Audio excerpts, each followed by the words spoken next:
और अब बात आजमगढ़ के रण की, जिसमें भाजपा ने निरहुआ को जिताने के लिए भोजपुरी स्टार आम्रपाली को उतार दिया। क्योंकि आजमगढ़ की लड़ाई जैसे जैसे नजदीक आ रही है, ज्यादा रोचक हो रही है। क्योंकि भाजपा की नजर सपा के गढ़ पर है, तो बसपा भी इस लड़ाई से खुद को स्थापित करने में लगी है और सबसे बड़ी चुनौती धर्मेंद्र यादव के सामने है।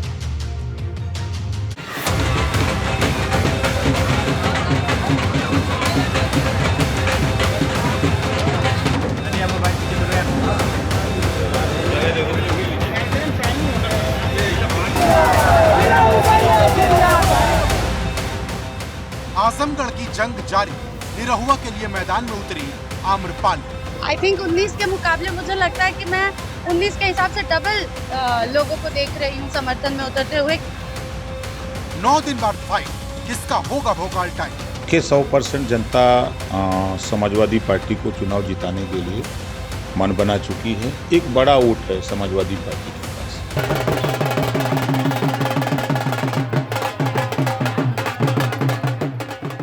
आजमगढ़ में चुनाव 23 जून को है, लेकिन ढोल और नगाड़े अभी से बजने लगे हैं।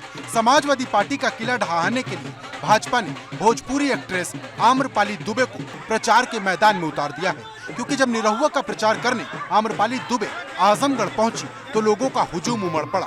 आम्रपाली ने न सिर्फ निरहुआ के लिए वोट मांगे, बल्कि उनकी जीत की भविष्यवाणी भी कर दी। बहुत ज्यादा, और आप लोग देख ही सकते हैं कितना ज्यादा प्यार मिल रहा है। हर कोई इस बार बहुत ही पॉजिटिव है और हर कोई बदलाव चाहता है, और ये देख के हमें बहुत ज्यादा खुशी हो रही है। आई थिंक 19 के मुकाबले मुझे लगता है कि मैं 19 के हिसाब से डबल लोगों को देख रही हूँ समर्थन में उतरते हुए।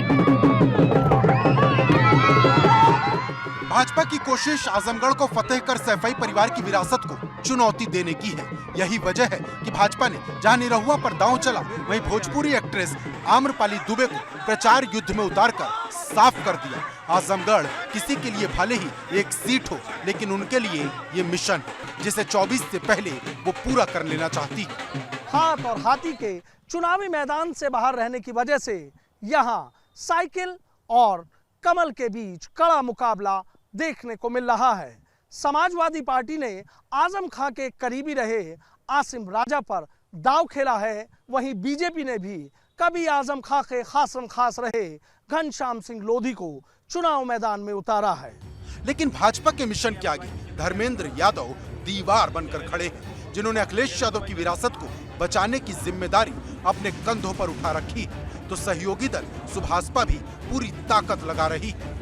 के 100% जनता समाजवादी पार्टी को चुनाव जिताने के लिए मन बना चुकी है। एक बड़ा वोट है समाजवादी पार्टी के पास, और बहुजन समाज पार्टी अपने अस्तित्व की लड़ाई लड़ रही है। आजमगढ़ के लोगों ने हमेशा समाजवादियों के पक्ष में लिया है, पार्टी का सम्मान बढ़ाया है, हमारे लीडर्स का सम्मान बढ़ाया है, हमारे अध्यक्ष जी का सम्मान बढ़ाया है। तो मैं उम्मीद करता हूँ कि आजमगढ़ लोगों का फिर से मुझे भी आशीर्वाद मिलेगा। अब वो क्या कह रहे हैं इसका मुझे तो जवाब नहीं देना है।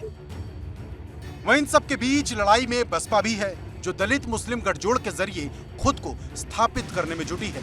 गुड्डू जमाली का दावा है कि वो एक दिन में 25-25 गांव जा रहे हैं।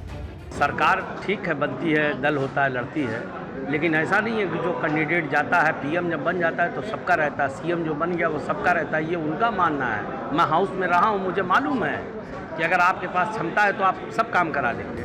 जहां उन्हें जनता का समर्थन भी मिल रहा। अब सबकी नजर 23 जून की तारीख पर है, जब मतदान होगा, और फिर 26 जून को यह तय होगा कि आजमगढ़ का सिकंदर कौन होगा। आजमगढ़ से खुर्रम नुमानी के साथ ब्यूरो रिपोर्ट, एबीपी गंगा। और अब बात उस तिलिस्म की जो टूट गया है, क्योंकि सहकारिता क्षेत्र में अब तक शिवपाल यादव का वर्चस्व चल रहा था, लेकिन वो खत्म हो गया। यानी कि उनके हाथ से आखिरी ताकत भी चली। यूपी प्रादेशिक कोऑपरेटिव फेडरेशन के चुनाव में भाजपा ने बाजी मारकर मुलायम परिवार का तिलिस्म तोड़ दिया।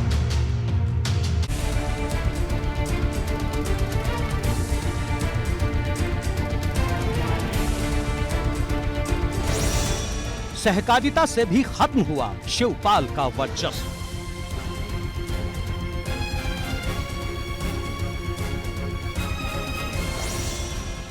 भाजपा ने तोड़ा सैफई परिवार का तिलिस्म।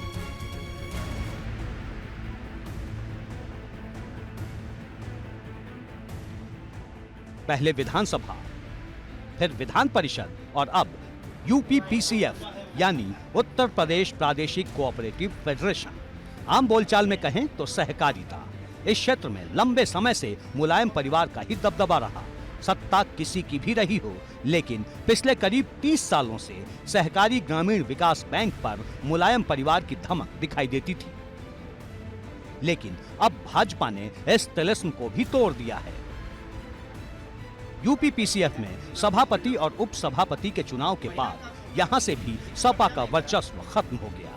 बलिया के रहने वाले वाल्मीकि त्रिपाठी पीसीएफ के नए सभापति नियुक्त हुए हैं, जबकि गोरखपुर के रमाशंकर जायसवाल उप सभापति चुने गए हैं। इस मौके पर मैं यही कहना चाहूँगा कि जो हमारा नया कार्यकाल आज से प्रारंभ हुआ है, यह पीसीएफ कभी उत्तर प्रदेश नहीं, भारत नहीं, पूरी एशिया महाद्वीप की सर्वोच्च संस्था रही है। लेकिन कुछ परिस्थितियों बस ये पीछे हुई है। हम सब ने आज संकल्प लिया है कि हम सभी एक परिवार के रूप में इस पीसीएफ को, इसके पुराने वैभव को हम फिर से प्राप्त करेंगे। अभी हमारे माननीय अध्यक्ष जी ने बताया कि हम सबका एक ही लक्ष्य है। पीछे क्या हुआ उसको हम लोग भूलते हुए इस पीसीएफ को नई ऊंचाइयों तक ले जाना, सहकारिता से समृद्धि, ये हमारी सरकार का भी नारा है। तो सहकारिता से समृद्धि कैसे आएगी? गेहूं की खरीद हो, धान की खरीद हो, पीसीएफ अपने नीचे के नेटवर्क से जुड़ा हुआ पूरे 75 जिलों में ये संस्था कार्य कर रही है। उसको कैसे हम और आगे ऊंचाइयों तक ले जाए, और उस ऊंचाइयों को तय करके हम लोगों ने काम करना प्रारंभ किया है। वाल्मीकि त्रिपाठी का पीसीएफ बनना बड़ी खबर नहीं है। बड़ी खबर तो ये है कि शिवपाल यादव के हाथ से आखिरी ताकत भी जा चुकी है। दरअसल शिवपाल के बेटे आदित्य यादव 10 साल से पीसीएफ की सभापति वाली कुर्सी पर बैठे थे, लेकिन इस बार उन्हें सभापति तो दूर, भाजपा ने सदस्य तक नहीं बनने दिया। इस बार सभापति का चयन करने वाले फेडरेशन की 14 सदस्यीय कमेटी में भाजपा के 11 सदस्य निर्विरोध चुने गए हैं। सभापति बनने के लिए फेडरेशन के 14 सदस्यीय बोर्ड में शामिल होना जरूरी है। भाजपा ने आदित्य यादव को बोर्ड का सदस्य तक नहीं बनने दिया है। बाकी बची 3 सीटें महिला कोटे की हैं, जिन्हें सरकार मनोनीत करती है। शिवपाल सिंह यादव को सहकारिता का दिग्गज माना जाता है, लेकिन इस बार वो खाली हाथ रह गए। एक लाइन में कहा जाए तो सहकारिता भी शिवपाल के हाथ से निकलकर भगवामय हो चुका है। जो जीत गए उन्हें बधाइयां मिल रही हैं, और जिसकी ताकत छिन गई वो निराश है। शिवपाल का एक बार फिर दर्द छलका और धार्मिक समारोह से उन्होंने अखिलेश और राम गोपाल पर बिना नाम लिए जमकर निशाना साधा। और जो भरत थे, भाई थे, और जब तक भगवान राम बनने रहे, 14 साल बनने रहे, वैसे भाई भी थे, भरत जैसे भाई भी थे। उन्होंने भगवान राम के चरण पाद का धक्का के 14 साल शासन चलाया था और गति से। शिवपाल जहां जा रहे हैं अपना दर्द दिखा रहे हैं, लेकिन सवाल है आखिर कब तक? एबीपी गंगा के लिए लखनऊ से शैलेश अरोड़ा के साथ ब्यूरो।